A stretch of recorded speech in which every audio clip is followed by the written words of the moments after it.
A very warm welcome to everyone once again. My name is Wayne. I'm one of the TBN team members.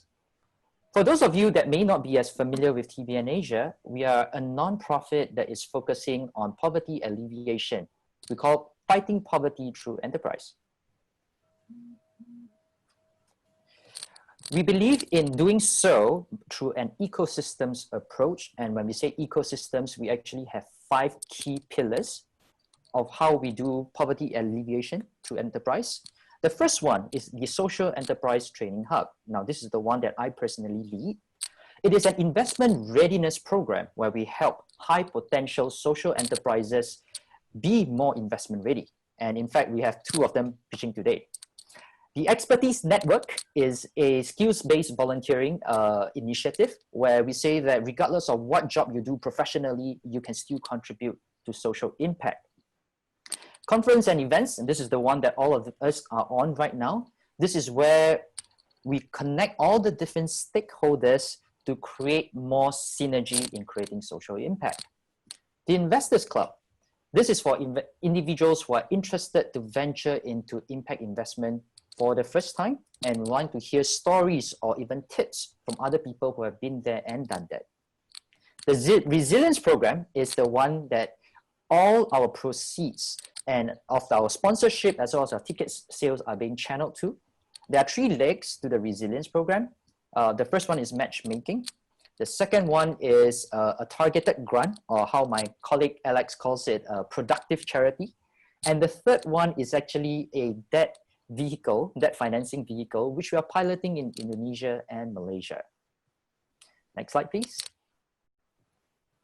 Next one. Of course, this conference wouldn't have been possible without the generous support of our sponsors and partners. Once again, we just want to say thank you very much for helping us to make this conference possible. Looking at the feedback and the kind words and encouragement that we received so far, we have to say that this has been an amazing journey and experience, considering we took only 6 weeks to put everything together. Okay, before we proceed, in case you guys haven't filled up the polls already, please do so. Let me just take a quick look of where everyone is coming in from. So we have a fair bit from Singapore, from Malaysia, Indonesia, other Southeast Asian countries, and one from Europe, and a few others. In terms of sectors, not surprisingly, about a third of you are coming from social enterprises. About 20% of you guys are coming in from the private sector, and we have a couple of NGOs, 27%, that's quite a lot. Financial institutions, academics, foundations, and family offices. Wow, looks like we have quite a good spread. So thank you very much and a warm welcome to all of you guys once again. Cool. Now, I have to say, I'm really excited about the session today. Thanks to Shark Tank, I believe most of you guys are already kind of familiar with what it means, what a startup pitch is all about. You have questions being thrown about the product, the business viability, finances, unique value propositions, valuations, and all of that. But you may not be as familiar as to how a social enterprise actually pitch. You see, aside from financial viability, social enterprises also carry the burden of delivering social impact. So these are enterprises with a double or even a triple bottom line that they have to juggle. So it is like difficulty times 2 or times 3. As such, we wanted to really have this session to be a showcase to the audience, you wonderful folks, to give you a glimpse of what a social enterprise pitch actually looks like. So to kick us off, let me introduce you, the moderator for today. Jamie Lee is the co-founder of Lunch Actually, one of the largest regional lunch dating company in the region, which he started with his wife, Violet. Lunch Actually has an ambitious goal of 1 million happy marriages. And I'm glad to say the founders themselves actually contributed to one of the earliest ones. I was jokingly asking Jamie if he actually met his wife over lunch. Well, I'll leave Jamie to tell you the story and not spoil the fun. Over to you, Jamie. Take it away. Thank you, Wayne. Yes, incidentally, I did meet Violet over lunch, though we met in university, and then we dated long distance for 3 years, and then we got together.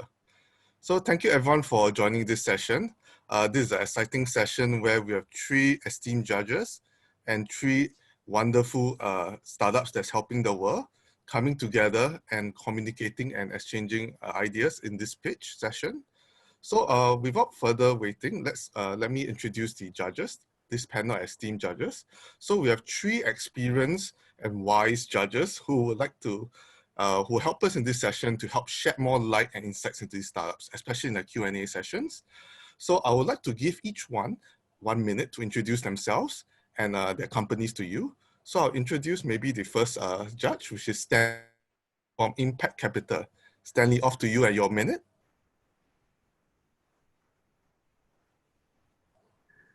Okay, thank you. So very quickly, my name is Stanley, and I am starting up a venture capital firm in Malaysia, specifically looking at certain impact sectors, namely education, clean energy, financial inclusion, and healthcare. So on a personal level, I've been working in the corporate sector in Malaysia for 25 years. And of late, I felt that there's a lot of value in looking at companies that want to champion sustainability sectors, right? And specifically in Southeast Asia. So I think that's a very brief introduction of myself. In terms of progress right now, I am actually building my book of a pipeline of enterprises to invest in. Once that is done, then I'll be deep diving into individual companies to see their viability for investment. All right, thanks. Okay, thank you, Stanley. I think we will definitely be hearing more about Impact Capital, and we look forward to it. So next on the judges, we will have Patty Chu from Mana Impact Partners. So off to you, Patty, and your minute. Thanks, Jamie. Hi, everybody. My name is Patty. I'm the co-founder and chief growth officer of Mana Impact Partners. We are an impact investment firm based in Singapore and Hong Kong with a focus on early stage companies and specifically in circular and regenerative systems. We look at food and agriculture, ocean related issues, and clean energy. Very excited to be here. Thank you. Thank you for your introduction, Patty. Next, the last on our panelist, but not least, is definitely Clifford Yu, who's from Garden Impact Investments. So Clifford, let's hear from you. Okay, thanks, Jamie. Good afternoon, everybody. So I'm, it's exciting to be here, and I just want to share a little bit. I'm on the board of Garden Impact Investments. For those who don't know too much about it, this is actually the investing arm of TBN. So we link up the investees, the social enterprises that are pitching here today, along with the investors who want to invest in these enterprises. So it's an investment holding company. We have investors coming from private individuals, family offices, and so on. And currently, Garden Impact has got 7 investments across the region, ranging from clean energy, environment, consumer services and products, education technology, and healthcare. And these companies are present in Indonesia, Malaysia, Thailand, and Singapore. Yeah, we're excited to hear the pitching that's going to come on this later on and also tomorrow. And also we hope to link up with investors who try and get themselves into this space. Come and visit us, because Garden Impact has a 6-year track record in this space, and we've gone through all the ups and downs, and we have got pretty good deal flow. Thank you. Okay, thank you, Clifford. Definitely also we'll be looking forward to hear more from you later. So these are our 3 esteemed judges. I mean, if there was a crowd here, I'm sure everyone's applauding you now. So without further ado, let's go on to the pitchers, these dynamic startups who are out there helping the world. Okay, so maybe I give a short description of what's going to happen. So we have 3 amazing startups who's going to be pitching. So before each startup pitches, I will be doing a short introduction of each one of them and their founder and their company before they do their pitch. We will then go to the pitch, which will be for 10 minutes. And after 10 minutes, there'll be 15 minutes for questions and answers. So the question and answers in the beginning will be led by the judges here. After the judges, let's say if we have time, maybe 2 minutes, and there's questions from the audience that has been definitely very insightful and will help the session, I will also ask the question to the startup as well. So, I mean, to really highlight which questions you want to ask, so the audience can also upvote these questions in the Q&A box there. So we will love for participation from the audience as well. So don't feel shy, please continue to participate as we go along. Okay, so let's proceed. So first we have is Albert from Iwake. So Albert will be is the CEO of Iwake. His company vision is impacting lives through agriculture, and they supply delicious and safe to eat aquaculture products by serving products that are free from antibiotics, heavy metals, polluted waters, excessively use of chemicals, and unhealthy waste feeding. So this is definitely an important area in what's happening in the world, especially all the pollution out there.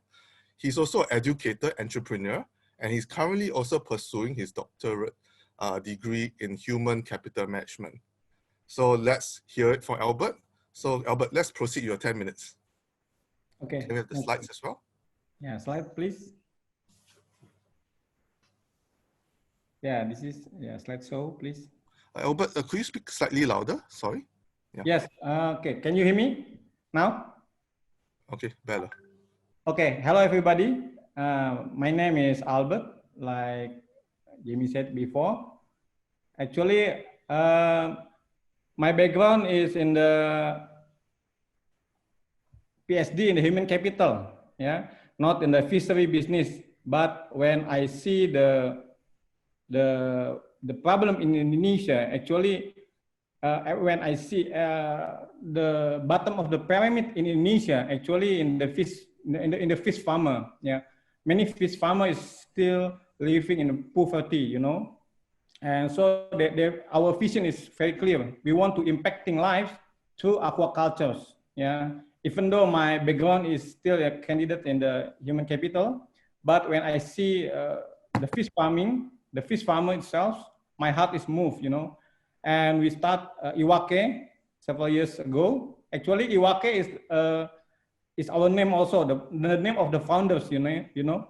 I is for Iwan, W is for Wibisono, Agus Wibisono, A is Albert, my name, and K is Kunyadi, A is enterprise. So this is, we can call, this is our names, the founders, or we can call Iwake, yeah, Iwake, you know, or Indonesia Wakes. That's very clear. Our mission is, like I said before, impacting lives to aquaculture. Okay, next slide, please. Okay, this is the background is actually is our pond also, like the previous slide, or you can see in my background. This is the first Iwake pond in Ciseeng in Bogor in Indonesia.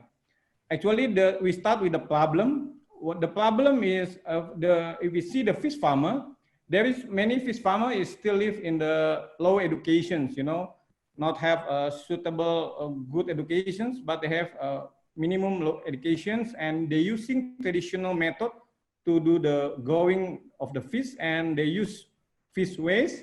So the taste of fish, the taste of fish is not good, you know, because of using waste as a feed, and they still in the small economic scale, you know. And the second problem in the market itself, in the HoReCa, in the hotel, restaurant, and catering and industry, actually we have a problem in the quality and the quantity and continuity, because the quality is not so good because they're using waste feed. The quantity is not stable and there are not continuity in there. And the last problem is for us also. Yeah, in Indonesia, actually in the Jakarta, Bogor, Tangerang area, you know, Bekasi, the fish is using antibiotics, so it's not good for our health, you know, become resistant to antibiotic. And the second one, the fish is not delicious because not fresh again, using waste and so on and so forth. And last one is dangerous to become a health problem for us. Next slide, please. Okay, and here we come, Iwake. We start with the standardizations. We start from do the standard in the process. So we got the certified for growing fish very well, excellence in the from governments, and we can sustain our productions. And the second one, we empowered people, empowered the villagers, empowered the fish farmers around our ponds. Currently, our ponds is starting small, but already more become bigger and bigger and bigger. And we improve our system, improve our technology in the fishery itself. And the last one, we want to use idle capacity. Actually, thousands, actually millions of land is actually idle, and we can use it for goods if we want to do the better quality and the better fish for growing. That's the three point that we give to be the solutions for the problem that I said before. Next. Okay, this is our market. Yeah. Some market actually, yes, is impacted by COVID-19 for sure, but we still hope that the market is still great because everybody needs fish, everybody needs to eat, you know. And this is our market from iron, soy balls, lotte, the cost, and so on and so forth. Next, please. Okay, the product actually we start from the fry. We start from the baby of fish. We want the baby of fish is fast growing, healthy baby of the fish, you know, and disease resistance. We use herbals in the technology. We use ponds and tools for equip them. And the last one, in this year, we still in the apps development. We want to use the technology, application development also.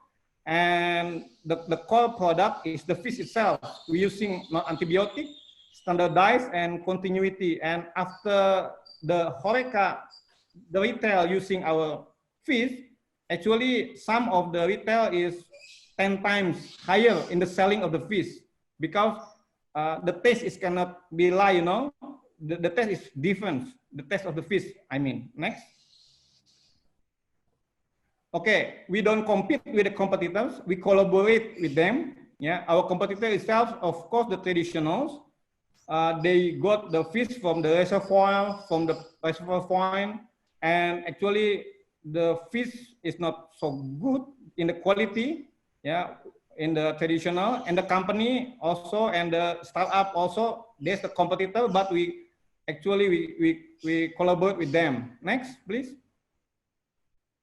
Okay, our business models of differentiation from others is we want to use minimum investment and overhead. We want to match land owners, aquacultures, and the market itself. So we're matching them, okay?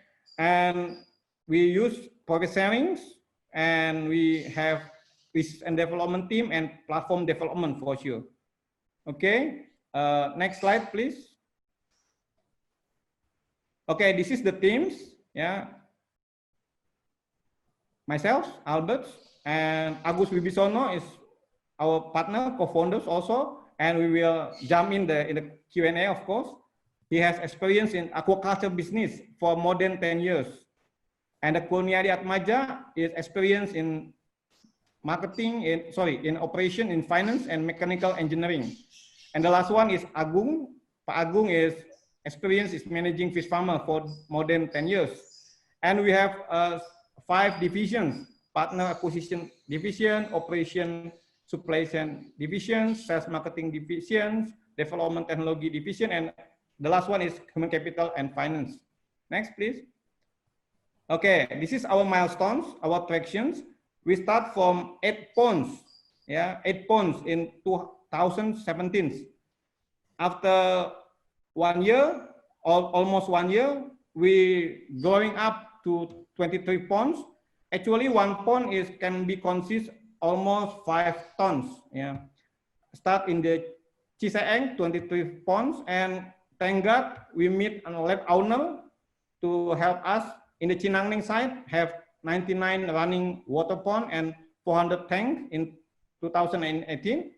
And last year, we are growing in the hatchery also, tilapia hatchery, Depin mesh cultures, trial, saline tilapia and root blower use, the technology. And we extend the market and extend supply from another farmers. And this year, we still improve our business models. We improve the teams, the human capitals, and also, of course, the development of the application itself. Next, please. Okay, this is the impact because we are not only just a business, we are social enterprise. So we want to improve in the healthy part, in the producing healthy fish, to empower aquaculturists, and we help land owner utilize their assets and impact to society. Next, please. This is our tractions. The blue one is the growing of sales, 8,000 to 2 billion to 4 billion. The orange is gross profit from 13 to 1 billion and half of billions, but the profit, the net profit is still minus. Next. But there is still hope in the future years, in this year and the futures ahead. We want to increase the sales, become 7 billion, and so on and so forth. Next. Okay, we want to go for this year to become 50 hectares or 50 acres, and we double it and triple it, and actually in the woman impact in the partner and the production itself. We want to become bigger and bigger. And next slide, please. Albert, okay. Time's up, so can you speed up? Yeah, this is the last one. We need collaboration from financing capitals.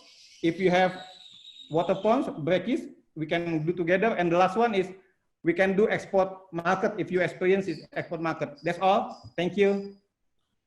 Okay, thank you, Albert, for your presentation. Now, can we go to the judges for their questions? Yes, sure. And Agus can also jump up.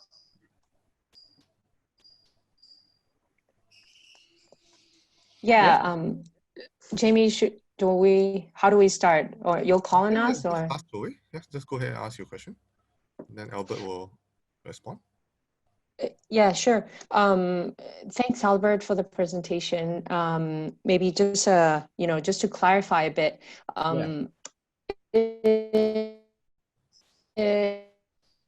Sorry, I cannot hear your voice. So, are you? Sorry, you have to repeat your question. Can you hear me now? Yeah. Yes. Can you hear me now? Yes. Yeah. Okay. Sorry about that. Yeah, I just wanted to get a better sense or better understanding of your business model. So, you said you're operating the ponds. So, so you produce your own fish, but then you also alluded to the fact that you're like a platform and you're developing an app. So, yeah. Just can you tell us a little bit about how do you what are your revenue channels? Obviously selling the fish, but how do you work with the farmers, and yeah, how does the technology piece come in? Okay. I will explain. And Agus, you want to say something before I say? Hi, Patty. Yeah, I'm Agus. One of co-founder of Iwake. So we connect the aqua partner. The aqua partner is the farmer itself, but educated farmer, the graduate from fishery school that have some at least they already have educational background in aquaculture, and we the other part is landowner. So we do profit sharing with landowner and the aqua partner. And in the other side, we do development in technology itself and fry. So we maintain the technology some in water technology, pond engineering, and then the apps for reporting. So one of the problem with the aquaculture is the reporting of the production data itself. So we make application to help the aqua partner to input the feed take, the water quality data every day. So we make all clear with for all partner. Yes, I just adding some. So the bottom line is actually now the impact is in the profit, you know, in the selling of the fish itself from what fish we produce, and the second one is the impact to the villagers, because the villagers is helping us to process the fish, and the fish farmer itself, and the aquaculturist, like Agus said. Yeah, thank you, Patty. Is clear enough or anything else? Do we have more questions from the judges? Yes. Yes, Clifford. Your sound, Clifford. Clifford, you have to unmute. Clifford, you have to unmute. Alternate A to unmute. Alternate A. There's a mute button on the bottom left. Yes. Clifford, you're still mute. You have to click the unmute button on the bottom left. Yeah, okay. Can you hear me now? That's good. Yeah. Okay, good. Sorry about that. Okay. Yeah, thank you, Albert. That was a good presentation. I like the business model. It's defensible, it's robust, and you have traction in revenues. So I'd just like to ask you, how do you control your feed costs, firstly, and secondly, how do you handle, let's say, disease in aquaculture? How do you mitigate these risks? Okay, thank you for the questions. Okay. Yes, I will answer the third one first, and we'll join with Agus also. So we mitigate the risk, of course, in the currently our business models. We are using profit sharings. So we are collaborate with the landowner. We give the landowner percentage of our profit sharing, so we can use the land, like when currently in the Agus background, you see the land is very huge, and it can be total 50 hectares. We don't the ponds is not ours. Yeah, it is belong to the landowner. Yeah, but we share the profits after the producing the fish, you know. And actually the risk itself in the social problem in the region. So we collaborate with the fish farmers in the region, so they can make the going safely, and they can keep safe the region also. Okay. Okay, Agus.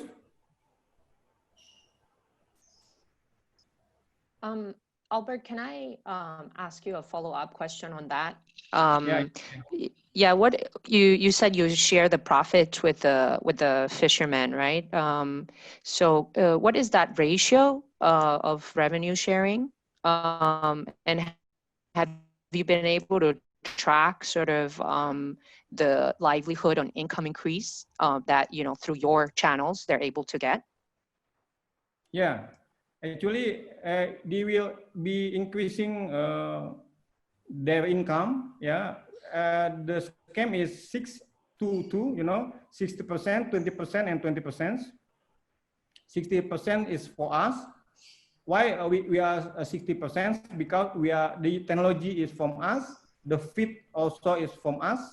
the land owner is give the land to us to produce is 20%, and the fish farming also in the farm, the fish farming is got 20%, and if we calculate, it can be 3 until 5 times more than national wages in Indonesia. It's great, I think. Okay. Jamie, can I? Yeah, Stanley, please. Yep. Could we flash up slide 13? Is that possible to share the screen? I just want to. Bernice maybe can help, or David. The slide. Okay, never mind. I think I'll just shoot the question now. Yeah. Okay, so I just wanted to ask, in this slide and another slide, you mentioned that up to now your net profit, I think in 2020, I think is in the negative, and your projection for the amount of land up to 2023 is, you know, from 50 hectares to 5,000 hectares. Have you identified at which point of hectarage will you be at break even? How much of land and aquaculturist partners you require in order for you to hit a certain amount of, not certain amount, but to hit your break-even point. Just to understand how far more you have to go so that we get a sense of the degree of scale you need to hit in order for you to, you know, sort of be sustainable. That's my first question. I hope I can just ask quickly a second question in terms of the impact that you are achieving with your partners. Is it a question of just increasing their income, or are there other ancillary or supporting sort of interventions that you're giving, for example, financial inclusion or any other type of education, or is it just a dimension of improving their livelihoods? So just two questions, if I may. Yeah. Okay, for details, maybe Agus can jump in.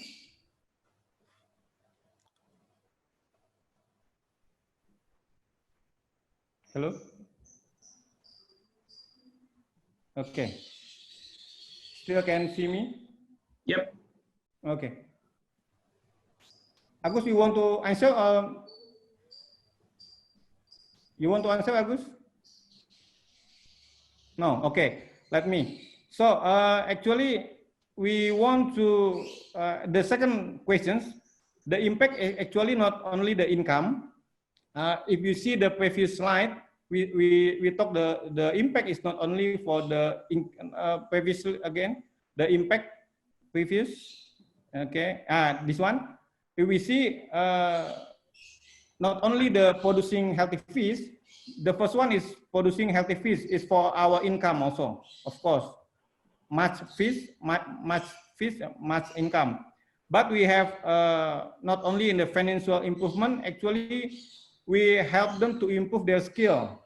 We educate the skill to the fish farmer itself, and we empower women also in the kind of to how to process the fish, how to make from the raw fish become the fillet, so how to become the ready to eat fish. So we increase their skill in the improvement for the villagers, for the fish farmer itself. But we don't have any financial inclusion and so on and so forth until now. But actually, the income in the fish farmer and the villagers is increasing, like I said before, is up to 3 times a month, yeah, from the national minimum wages. Okay, and for the first questions, yeah. Sorry. Yeah, for the first questions, can you, Jamie, can you repeat again? Sorry, for the first one. Okay, so the question was, if you go back to slide 13, I'm just trying to identify at which point will you hit break even. You're currently at 50. If I use number of land as an indicator, you're at 50 hectares now. In 2023, you will be 5,000 hectares. That's your projections. Yeah. Okay, so from now, which you are in a negative position, negative profit, your P&L is in a negative position, how much hectarage do you require in order for you to hit break even? Actually, in our calculation, sorry. Go ahead, Somebody go ahead. want? Albert, go ahead, answer. Yeah. Okay. Actually, this last year is still negative, but in our projection this year in 2020, in the 2020, I hope we can be profitable in the 50 hectares. Previously, we only use 2 hectares plus only last year, I mean, 2 hectares plus 12 hectares. It means about 14 hectares or only for 14 hectares. Currently in the 50 hectares, and we use a saline trial in the Nila tilapia saline. We hope in this year we can be in the profit is not only red but become a positive net profit in the 50 hectares this year. So this is our hope this year. Okay. Yeah. Thank you, Stanley. Yes, go ahead, Clifford. Yeah, maybe last question because we're out of time. Yeah. Okay, last question, quick one. Maybe Albert, you can share with us how the company was losing money for the first 2 years, 3 years, and it looks as if you are saying that this year, 2020, is a turnaround year, and quite a significant turnaround year. So, what are the steps you're taking to make this happen now? What caused the loss, and what's going to make the difference so that you become profitable this year? Okay, good questions, Clifford. Good questions. Actually, in our first year, we still in the 8 ponds, we still very good in the production side.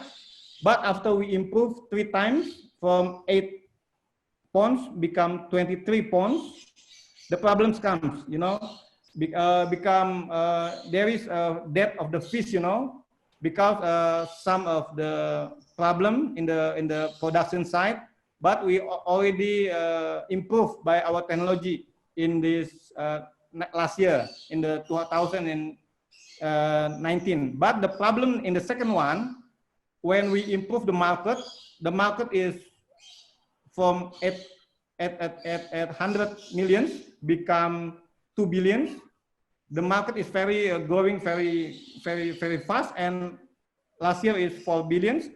So when we extend the market, the problem is when we hire people, we must give the you know, if we have the good people, we have give the right salary. So we invest more in the second year in the people, you know, because we believe if you give peanut, you give monkey, you get monkey. If you get peanut, if you give peanut, you get monkey. So we must invest in human capitals. So many our financial become bad because we invest in the good people, and good people must pay with good salary also. That's a key report.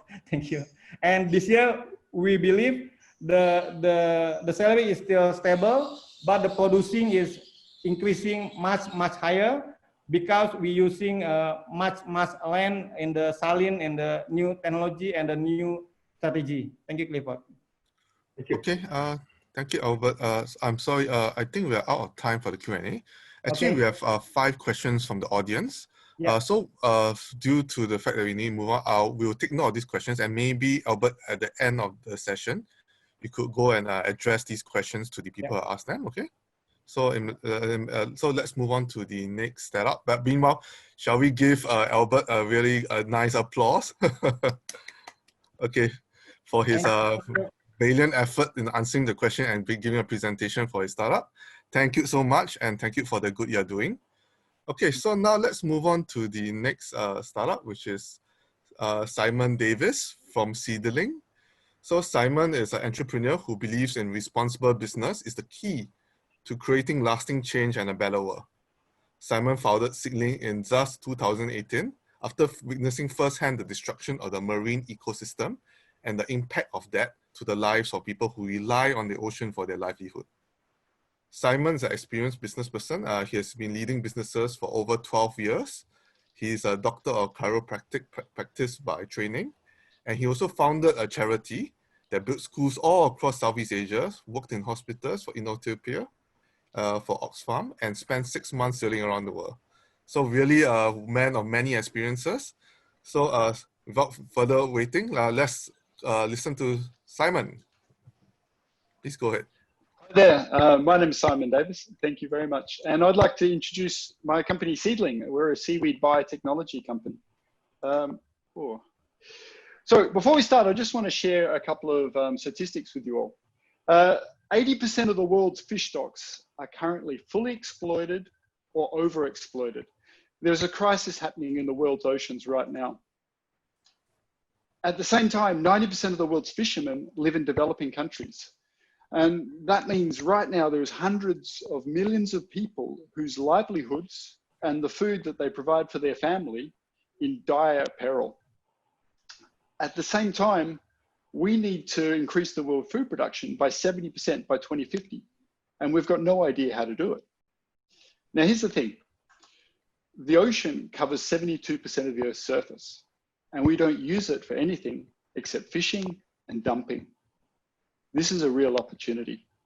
Can you end the slideshow, please?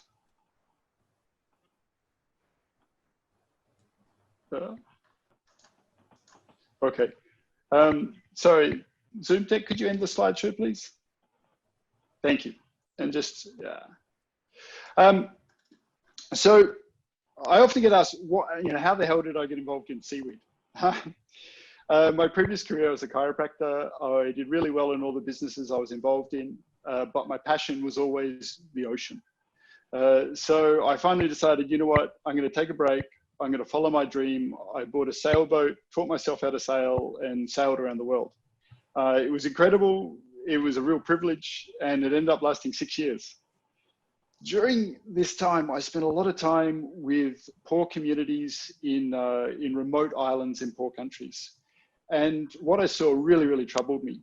People weren't catching as much fish as they used to do. And they were really, really worried about the future. Now, the statistics I've shared are really scary, but I've seen the reality firsthand. And believe me, the reality is far worse.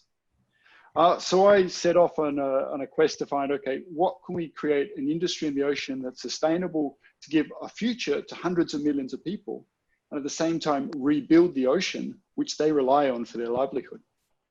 I finally discovered seaweed, and it was a perfect solution. You know, it creates great, healthy, nutritious food. It creates jobs for poor people, and at the same time, it revives and cleans the ocean. Perfect. It fulfills the UN's SDG 14, and it's a booming industry. You know, the seaweed industry is worth more than $6 billion a year right now. So great, fantastic opportunity. I founded Seedling. I hired a hotshot team of hungry young researchers. I leased laboratory space from one of the leading biotechnology universities in Malaysia. I hired one of the world's top algal biotechnology specialists as a consultant. And I assembled a board of experts in oceanography, in biotechnology, and agriculture products. So we've got a really expert team working on this. And I funded all of this myself. I did that because firstly, it's a great business opportunity, but really, you know, I couldn't just sit down and not do anything. You know, I saw firsthand what's happening, and I had to stand up and put this into the world. I had no choice. The core purpose of Seedling is to open up the ocean as a landscape for food production to support the world as we grow further, and to do it to rebuild our ocean ecosystem and the communities that are deeply involved in it. Our objective is that by 2030, we'll be producing more than 1 million tons of seaweed per year. We'll be lifting up more than 100,000 farmers out of poverty, and we were reviving 100 square kilometers of ocean space. We started off with the seaweed species Capophycus because this is grown predominantly in Indonesia and Tanzania and Philippines, 4 countries. And with time, we're going to be adding more and more species. We developed the technology to produce seaweed seedlings that grow faster and are more disease resistant than anything the farmers currently use. And we've developed new products that use this seaweed to push seaweed into new markets beyond what it's currently in and open up these markets, giant markets. We've developed a business model which involves contract farming because, you know, running our own farm in countries, you know, like Malaysia and Indonesia is just too risky and expensive. And this means that we empower the communities who know their own water better to, you know, make the most of it and be independent, be owners of their own water space. We provide them with seedlings and we can double their farm's production within a year. We take the harvest and we process it into products. We are the only ones in the world who go all the way from seed to the processed product. And this gives us a distinct advantage over all of our competitors in terms of quality, but also supply security, price, and also provenance, where our raw material comes from. Our products that we've developed so far and we're about to launch is a fermented animal feed additive, which boosts the immune system and growth rates of animals. We're starting that now with pet food companies, and then we'll be shifting that into aquaculture companies later next year. We've also developed a liquid seaweed plant stimulant, a fertilizer, which will be launching into local agriculture here in Sabah, Malaysia this year. And this is just the beginning. Also this year, we'll be finalizing our aquaculture feed product. We'll be commercializing a second species of seaweed, which has been shown to reduce cow methane emissions by 98%. And we'll be developing new ingredients for a seaweed bioplastics company. We've had a lot of success with our R&D. We've just been granted more than $140,000 in grants from the UK government and a $50,000 research contract. So our R&D future is really, really solid. We've got a bright future ahead. It's now time to raise money to start production and commercialize that technology and really put what we've created out into the world and start scaling it. And that's what I'm doing now. We're raising $800,000 via a convertible note to start production. And this will bring us to break-even point in the second year. And by the third year, we'll have more than $2 million in revenues per year. For investors, I'm looking for people who, beyond just the cash, who have expertise and strategic value to add to the company. Whether it's expertise or knowledge or connections in agriculture industries, aquaculture industries, or fertilizer companies. And most importantly, I'm looking for people who share our vision about how we can create a great company, a great business that also makes the world a better place. I'm also looking out for introductions to fertilizer companies, to animal feed companies such as CP and New Hope, and to pet feed companies such as Mars and Purina. So if anyone listening has got any connections that they could introduce me to, I'd really, really appreciate that. I'd like to, leave you with this one thought. The last couple of months in this COVID crisis has been traumatic and a huge shock for everyone on this planet. And I think more than anything, it's been a shock at how fast things have changed. And this is a wake-up call for the future. More than ever, our lives of everyone on this planet is deeply interconnected. Businesses can no longer just run in silos without considering the communities, the environments that they operate in. We need together and create solutions that are going to bring abundance to people and the planet. And I would like to invite you all to join us to open up the ocean as a landscape that is going to bring food and wealth to everyone. Thank you. Thank you, Simon. Thank you for the very passionate pitch. So now we open up to the panel of judges for their questions. Simon, so thanks for that. I think that was quite an insightful presentation. I'd like to just, if you could please kind of break down your business model for us. I understand there is some contract farming that you are obviously needing to undertake. So that's sort of part of your value chain. I don't know whether I don't think the participants got a chance to look at your slides. I had a look, and your supply chain also indicates that you intend to have a biorefinery to basically convert all your upstream products downstream. Can you maybe elaborate a little bit on that? And is that part of the $800,000 that you are seeking to raise to further develop the entire chain? Number one. Number two, in terms of your engagement with the contract farmers, I'd like to understand a little bit more about that. I mean, I'm a Sabahan myself, and how do you source these contract farmers? How do you deal with them? How do you engage them? I mean, if they're throughout Sabah, how does that entire logistics work? I think that falls into broadly my question on your business model. Yeah, absolutely. Thanks, Stanley.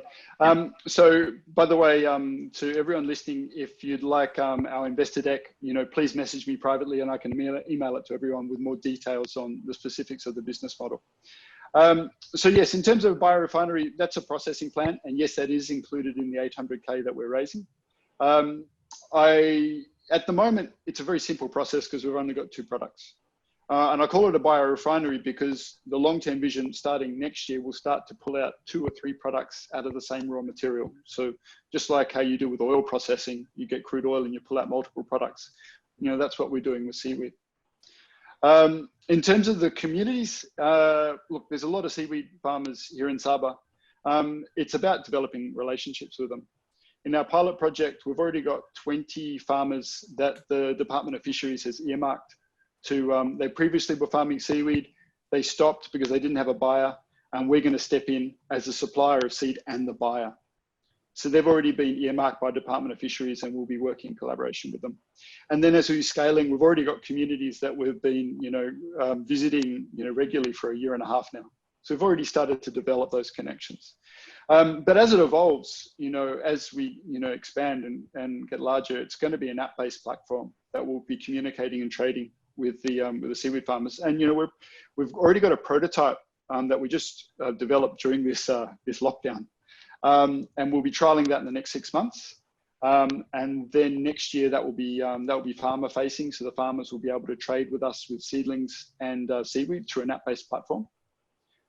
But that's not the main part of our business model. That's just going to be part of our engagement with the communities. And later we can integrate things like microfinance. We've already got an insurance company who's willing to put in insurance for covering crop losses, etc., all through the platform. Very quick follow on. And so in terms of scaling up your volumes, do you foresee any challenges with the communities if you triple or quadruple your volumes? Yeah, look, there is, that's, the technology side, okay, we got that nailed, we got the product side nailed. The risk inherently is in the communities. And, we're prepared really well with that. We know the communities really well, but we also know that each community is different. Where you go on the east coast of Sabah is very different to the west coast of Sabah. And if you, different parts of Indonesia, each of them is different. Like I ran a charity for many years. I built, schools in Indonesia, Solomon Islands, and East Timor. So I know about these types of communities, and we've got great plans for it. But honestly, it's going to be one of those things you just got to develop relationships, take each community as individuals and develop, like it's not going to be a one-fits-all solution. So I'm very, very cognizant of this. Thank you. Okay, Simon, I've got a question. It's you have a very long supply chain from harvesting seaweed all the way to and there's probably a product there all the way to the biorefinery, and there are multiple products after that. And how do you ensure that the chain is independent on the previous step? So how do you minimize your risks along the entire chain? Yeah, and then that's the first question. And second question is, certain parts of the chain give you better value creation than others. And how do you ensure that that segment of the business is prioritized? Yeah, absolutely.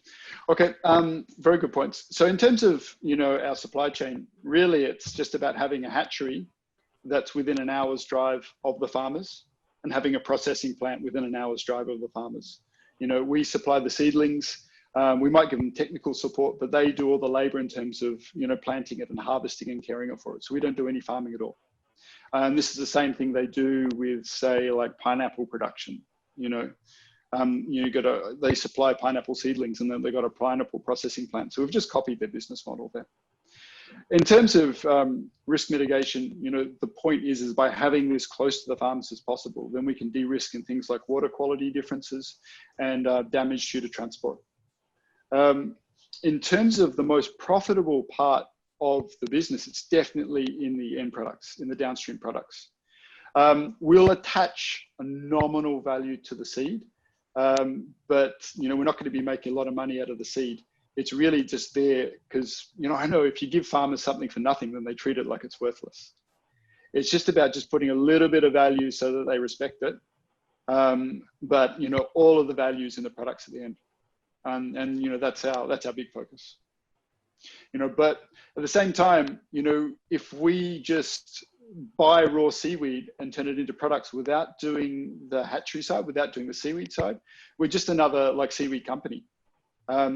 Which gives us really limitations in the quality of our products, but it'll give us limitations in our scalability and gives us limitations in our interactions, achieving our mandate of social and environmental impact. Thank you. Hi, Simon. Patty here. Hey, Patty. To see you. I know.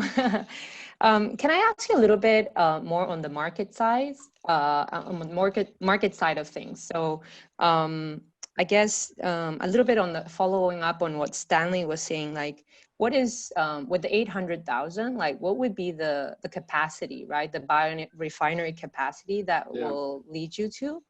And then on another side of things is, do you already have sort of offtake agreements with potential buyers?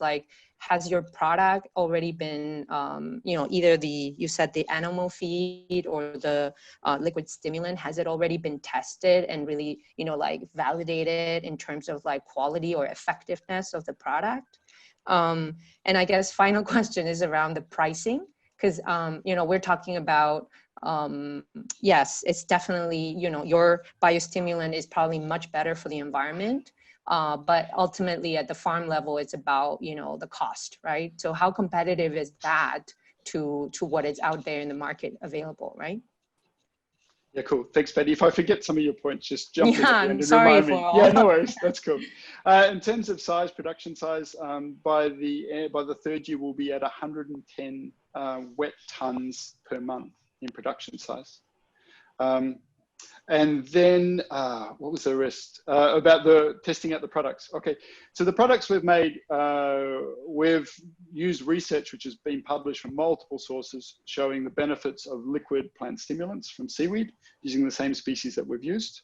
And also the animal feed supplement showing benefits in terms of being antibacterial, antiviral, antifungal, anti-cancer, boosting feed conversion ratios, and also boosting immunity. So we haven't recreated those trials because it's already been published by multiple sources. So we're really happy to stand on those. When we start doing an aquaculture supplement, we're gonna need to do trials, and we'll be doing it this year, to measure exactly the percentage impact, because that's really going to come down to the price that we can command for it, the percentage impact. But it's undeniable that these things deliver benefit. In terms of engaging off-takers, okay, so we got majorly set back by COVID by this. We were supposed to be engaging with we've got so for the pet feed we've got more than 10 different companies which have expressed interest. For the liquid stimulant, we've got more than 20, local farms around here have expressed interest. And, we were supposed to go out and start engaging them, supplying them samples and taking orders. Yeah, we've been delayed that for the last 2 months, but we're starting that now. We'll be sending out samples in June and actually signing up people for orders. And what the last question was? Oh, pricing. Oh, pricing. Yeah, okay. So for the pricing for the animal feed supplement, we know we can always get that really, we've already set a really realistic price, because I've copied a couple of pricing of similar products which aren't as good as ours, so we can match the same pricing and even go a little bit better in quality. In terms of liquid seaweed fertilizer, we're basing that really, really cheap because we're looking for domestic market. There's a huge market here. There's more than 1 million hectares of agriculture just in Sabah. So, we're still going to make a great margin on it, but I'm really pricing that below what imported competitors from China are pricing on their liquid seaweed stimulants.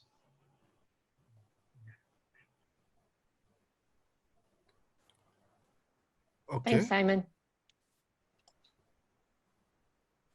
Okay, if there's no further question, we can finally answer some questions from the audience here for the first time. So from Mercy Thomas, in terms of running costs, how are your profit margins, seeing that you do the entire process from beginning to end, unlike other companies? I assume your running costs will be increased because of that. Yeah, so we will have slightly higher running costs due to the hatchery side than, say, someone who just buys the raw material from the farmers. Where the advantage what we've got is that we can command a price reduction in the raw material from the farmers.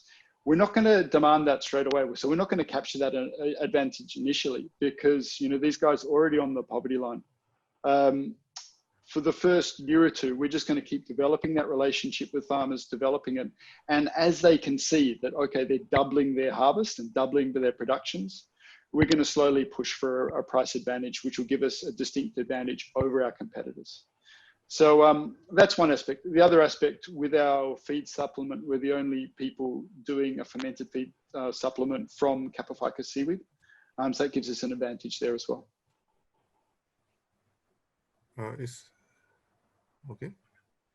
Yeah. So in terms of that question, so do you have an estimated profit margin then? Yeah, I can send, anyone's got questions on that, I can send the details. Okay, sure. Okay. So the second question is from H.H. Ma. How unique is your technology and seaweed products, as many players are in seaweed for food, skincare? Do you need trials to show safety and efficiency? In terms of trials for safety efficiency, all of that's been done with similar products, and we've just even improved them by fermenting them. So, we don't need to do trials to prove that at the moment. What we will do trials is to prove what percentage advantage our feed additives will give when we put them into aquaculture feed, because that's really important for its pricing. In terms of uniqueness of our technology, we will be filing patent for our seedling production technology because that's completely unique. We're the first in the world to do that so we will be filing patent on that later this year. Okay, thank you, Simon. Okay, with that, I think we are just exactly out of time for further questions. Thank you for your pitch, and then thank you for your great answers. So round of applause again for Simon. Okay, thank you, Simon. Okay, so we move to our final but not least startup, Jovi from Light of Hope. So Jovi is a clean energy advocate with a degree in electronics and communication engineering. Jovi started Light of Hope in 2017. He started with solderless solar night lamps, an in-a-bottle project by utilizing solar renewable energy and recyclable plastic bottles. True to his mission, he's also taking a step further by building a sustainable device that can power light, event, and change and charge phones. All this will be deployed to the less privileged of the grid communities.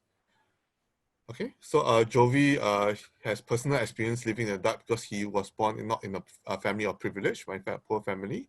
He was studying under a kerosene lamp with his sister in the province. Also, he can truly feel this product, and this experience has fueled his passion to help poor communities to access to clean energy and to a better chance for a better life. So without further ado, let's listen to Jovi. Thank you, Jamie, for the introduction. Do we have the slides? Thank you. All right. Hello, everyone. Hope you are safe and well. So we are the Light of Hope PH. My name is Jovi Hill Montais, and I'm from the Philippines. I'm a clean energy advocate and also with a degree in electronics and communications engineering. A little bit of personal background about myself, as Jamie mentioned. I was born in a poor family in Mindanao, Philippines, and I have a personal experience living in the dark, using kerosene lamps to study together with my sister in the province. And this life experience has fueled my passion on helping others to get access to clean, reliable energy to get a chance of a better life. Let's go to the next slide. 13% of the world's population do not have access to reliable electricity. This image that we took from one of our family beneficiaries in the Philippines, living in a small house built with light materials. They're using kerosene lamps every night just for their kids to study and for the parents to do the chores. They are earning only less than $240 of monthly income. And the average number of people inside that house is 5. Now, the number shows that 10 million households in Southeast Asia and 1.9 million households in the Philippines have the same problem. So this story is not just about myself, but also with the other communities. And they use kerosene lamps and candles just to light up their night. And they spend $12 every month just for buying kerosene or candles. An additional $6 for charging their mobile phones through their neighbors who has electricity, which translates into a 30% disposable income. Other than that, they are exposing themselves into health hazards like asthma, cataracts, heart disease, lung cancer, and lung disease. And most importantly, fire accidents are caused by unattended kerosene lamps and candles. Next slide. Light of Hope PH. We are an impact startup that is focused on improving the lives of the underserved of the grid communities, and that is by utilizing clean, renewable energy technology. Next slide. Now, we started with the solar night lamps in a bottle. We recycled PET bottles, combined with solar renewable energy technologies, and through our amazing list of funders, we were able, it has allowed us to reach many communities in the Philippines. More than 1,400 households in 11 plus communities were able to access light. $146 are their savings every year per household. Also, 2,800 plus PET plastic bottles have been repurposed and recycled and put into good use, also diverted from the landfills. And the best thing that I could present you is we also help reduce 80,000 kilograms of CO2 emissions.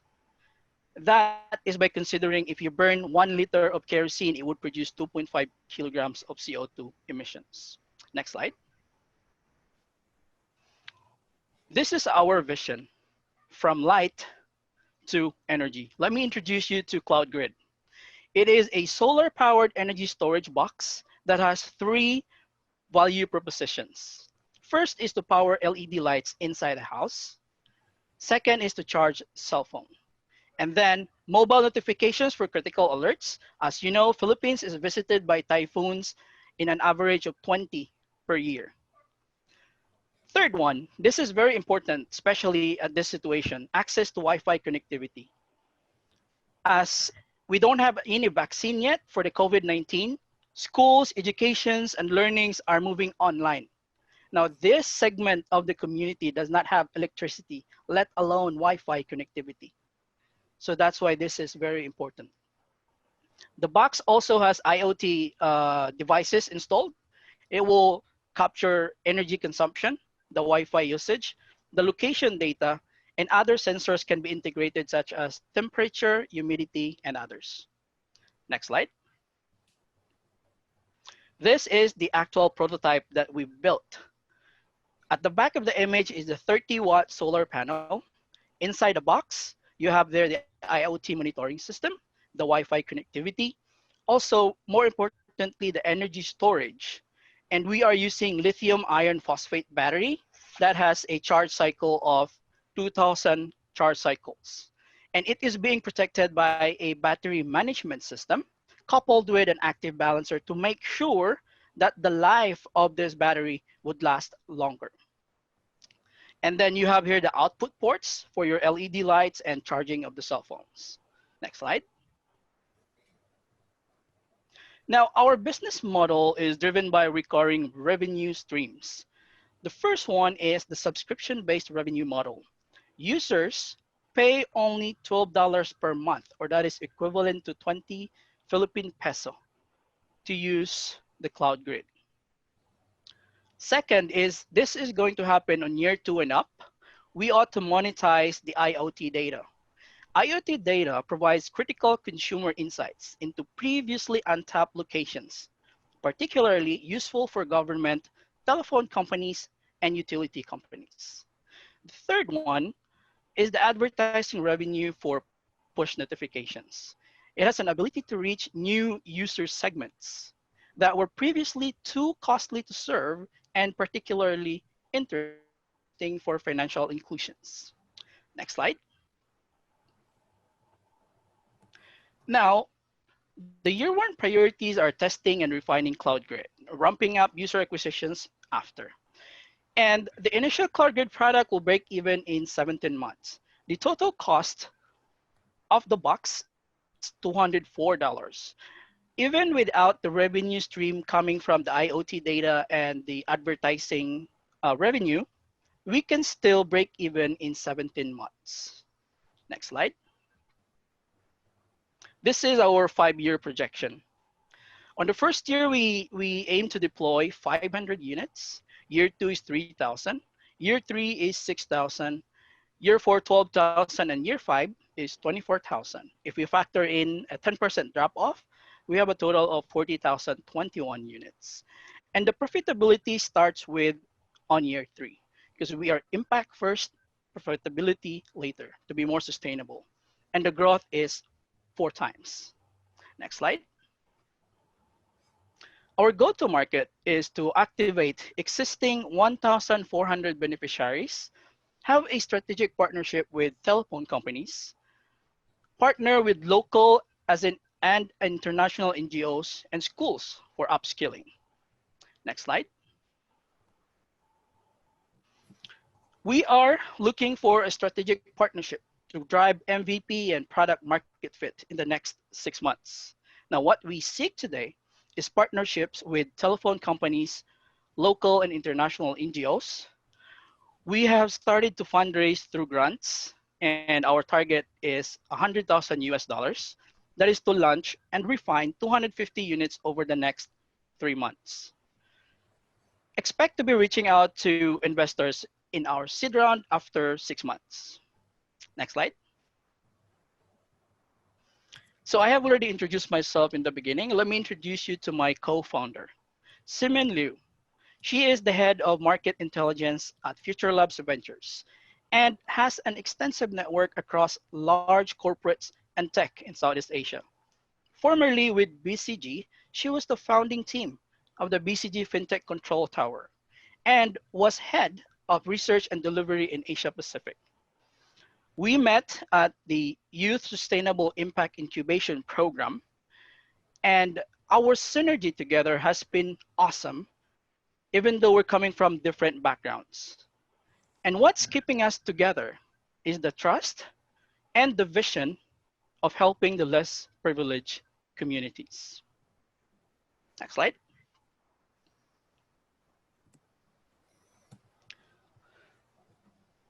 Please join us, build communities with us.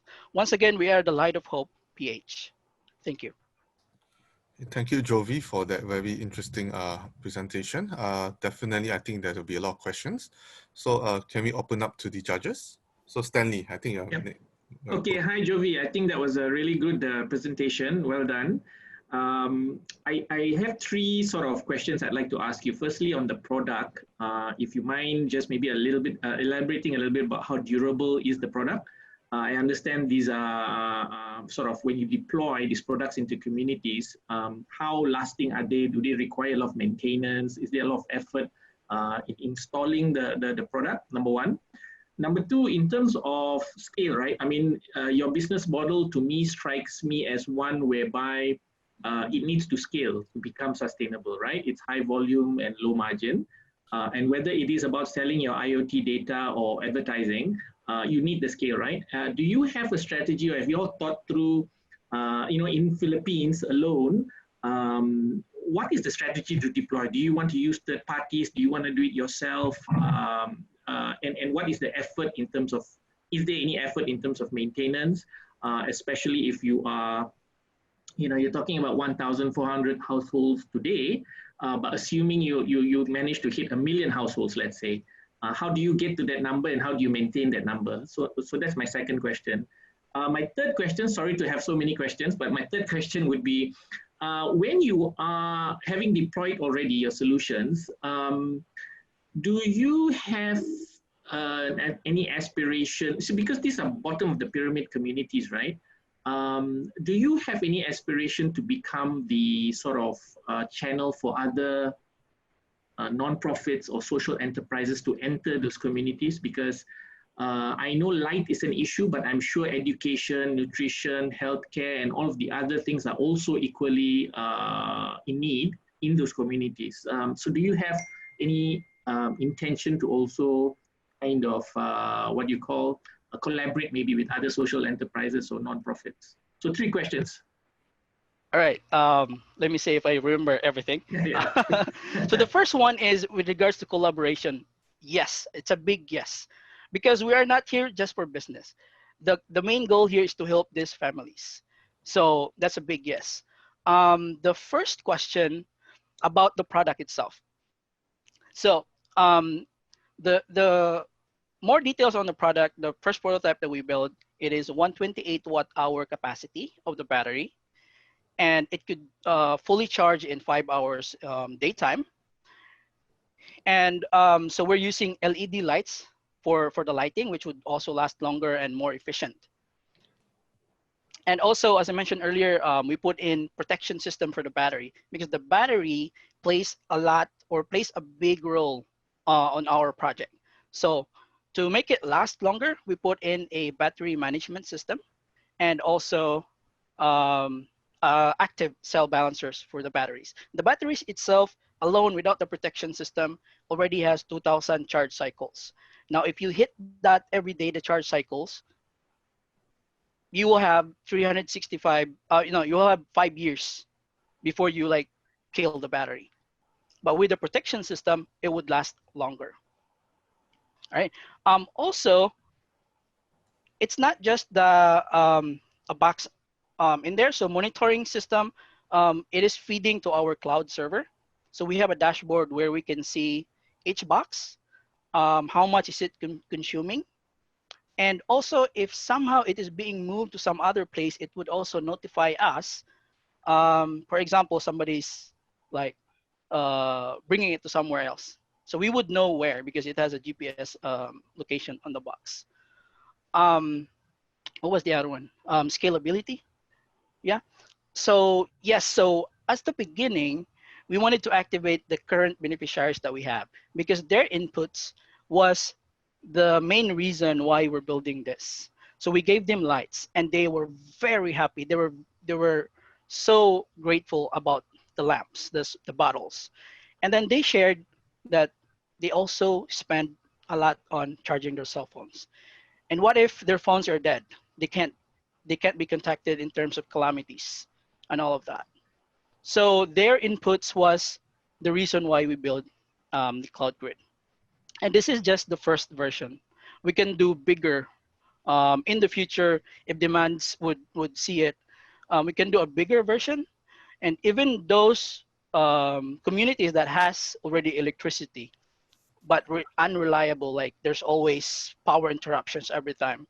So that can also serve as another user in the future, but we're starting with the small one. Yeah. Thank you.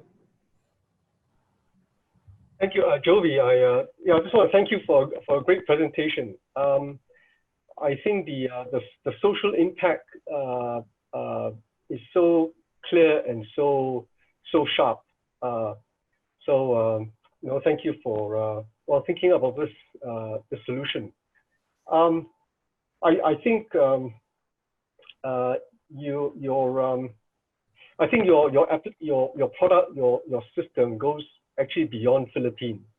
It's got a much wider application through other countries.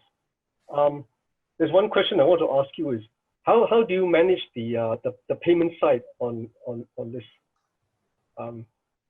Your subscription model is a very good idea, but how do you manage the regular payment from the users?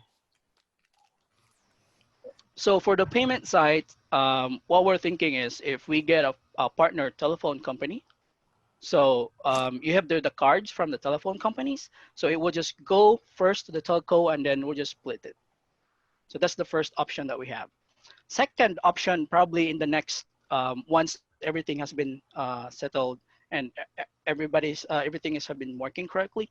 So since they will have already internet connection through the Wi-Fi, now there are a lot of online platforms for payment systems. So that's also one thing that we are considering. Yeah. Thank you. Good, thank you. Hi, Joey, Patty here. Maybe I'll ask, a little bit of a follow-up question on that, on what Cliff just mentioned. So it's $12 per month, right? And obviously from the figures that you shared with us, the actual box, it's worth a lot more, right? So do you sort of like take a deposit, or, I mean, you alluded to it a little bit that it has GPS, so you know where they're going or taking that thing. And I guess also, on the product side, my question was like, how long does the actual battery last for, or how much can it power, like for the average household that you have in mind? And the last question is, how difficult is actually to build that sort of product that you put in place? You said you built it in 2 weeks. It doesn't look extremely complicated. So just trying to understand, like, what is your edge? Is it your, I'm assuming is your reach in the community, the trust that you've built? But yeah, just wanted to, kind of, if you can iron that out a little bit, that'd be great.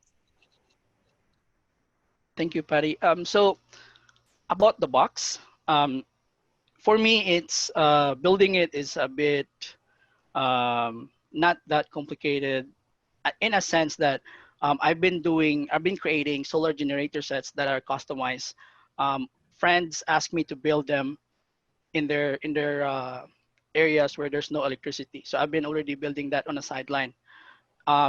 With regards to how long the box would last, so the first prototype that we have, this is a 128 watt-hour capacity of the battery. Now, if, for example, your phone is 5 watts, so and your phone, you charge your phone, so that all you have to do is to divide 128 watt-hour by 5 watts, and then you will get how many hours are left for the operation. And what was the other one? Oh, so your edge, your company's edge, right? Okay. So is that the reach in the community? Because I don't think the product is so difficult to replicate, right? So we have, the reach in the community, because we've already been going around for the solar night lamps in a bottle, especially communities up in the mountain areas and also in the small island areas. So yes, also, they won't be able to just easily replicate the system, because there's a programming side inside the box so that it would feed the data through the cloud. And that part is, for the non-technicals, not easy. So yeah, that's our edge. And we built that system ourselves. And actually, you can actually watch the live feed of the dashboard right now, if you want to. I'll try to share with you the link. So this is the sample one. I put it in the chat, and then you will see where I am located. So that's where the box is, and you will see how much power it is generating right now, and how much voltage and current. So that's just for the prototype. Yeah. Stepping in as well, Jovi, to answer the earlier question you asked Patty on, do we actually collect a deposit? One of the reasons why working with a telco is going to be quite interesting is that we actually do want them to underwrite the initial cost of the box. They have got the financial power, but for obvious reasons that if they come in as a strategic partner, they could also get early access to the data that we are going to be collecting. Those conversations are ongoing, and we're hoping to sound that out. And that's exactly why we kind of put this telco relationship as a very strategic ask in the last slide that we had. So are you already in touch with any telcos? Or you started speaking to some of the existing players, or that's sort of the ask here? Yeah, actually that's the ask to, if we could get introductions to some of the telco, that would be extremely helpful. But also in my line of work in the past, through the whole talk about financial inclusion and fintech, personally I've got some contacts with some of the telcos in the Philippines. We are very early in our conversation, especially since that the MVP's only been built in the last 2 weeks. So we're kicking off these conversations. But anything more, any additional introduction will naturally truly help our case.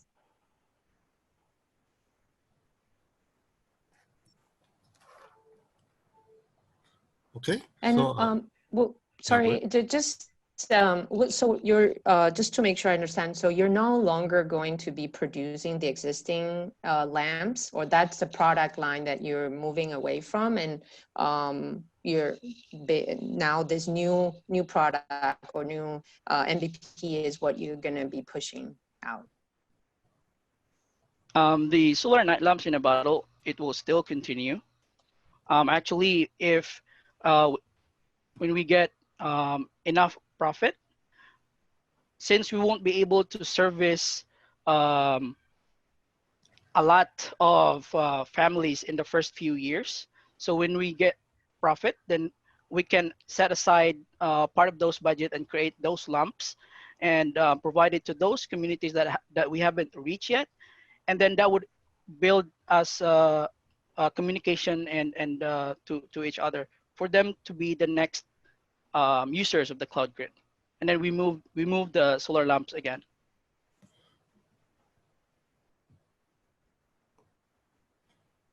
okay. Okay, so if there's no further questions from the judges, we think we have time for one question from the audience.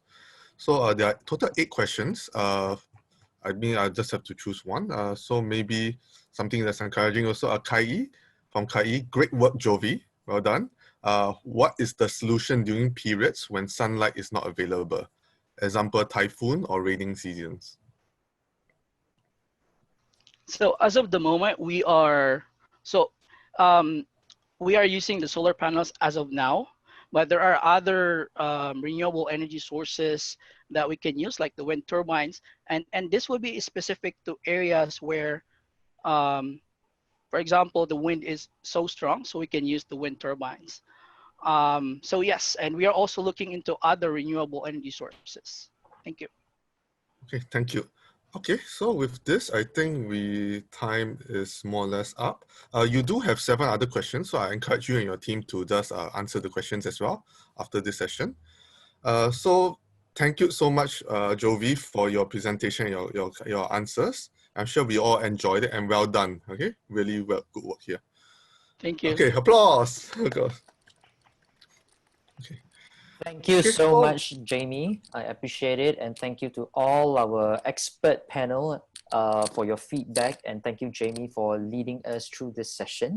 We'll leave the Q&A on so that if Simin or Jovi wants to answer some of these questions before we close, feel free to do so.